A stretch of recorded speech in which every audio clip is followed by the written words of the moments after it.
And Shabbat Shalom, everyone. Shabbat.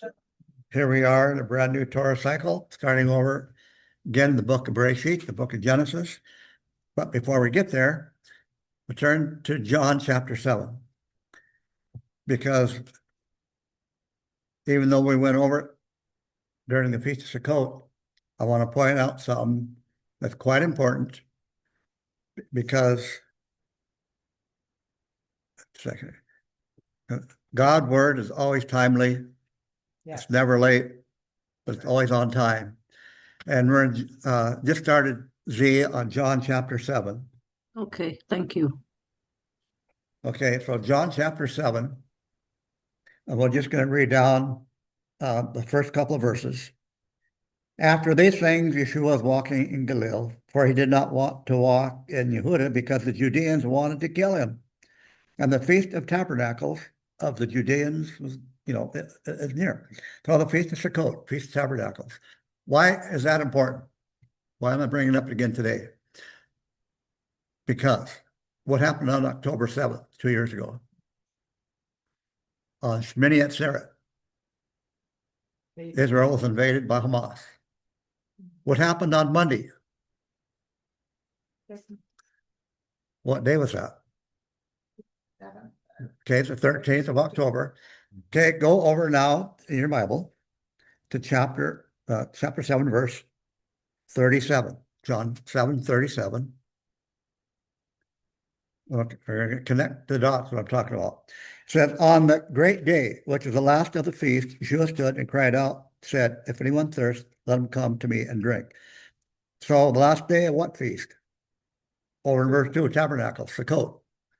So what happened on last Monday, 13th? Okay, let's read it again. On that great day, which is the last of the feast, the last day of Sukkot is called Hoshana Rabbah. Hoshana Rabbah. The prisoners, the hostages were released. 2 years prior to that, Shmini Atzeret. And now they're released on the last day of the feast called Hoshana Rabbah. Not an accident. Yeah. Yahweh always does things, for the most part, on his feast days. So we need to understand those kind of things and just see how significant that is, because 2 days later, on Wednesday, is Simchat Torah, where the people rejoice in the Torah. So the whole Jewish world, for the most part, were rejoicing that the hostages were home, celebrating, dancing, singing, the whole thing. So that's just a little tidbit of how biblical history is now and today, here and now. Yeah. Okay, so that's all I'm going to say about it. There's so much more I could say about all that. There's more to it. Well, I'm not going to go there because I want to keep this short. Okay, so Genesis chapter 1, verse 1. Bereshit. Genesis chapter 1, verse 1. And we'll just read that first verse.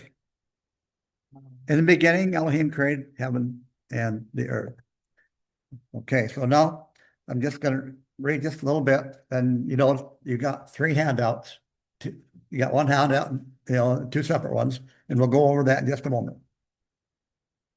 And we're going to give you a good basic lesson in Hebrew today. And you can see how valuable Hebrew is in understanding the scriptures. Okay. So what is said here in that verse, there are 7 words in Hebrew. And if you look at this handout right here, this one here. This the second page. Okay. Okay. Now, I numbered the words for you there at the very first line. Read Hebrew right to left. You see number 1 is Bereshit. Second word over is number 2 word, bara. Number 3 is Elohim. The 4th word there under the word tav is et, Aleph tav. 5th word is what? Shemayim, okay, that's not, number 6, and number 7 is Haaretz.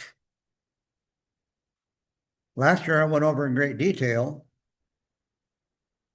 went into great detail about those first 7 words. Today we're going to hit it just slightly different, but just the topical outline of it.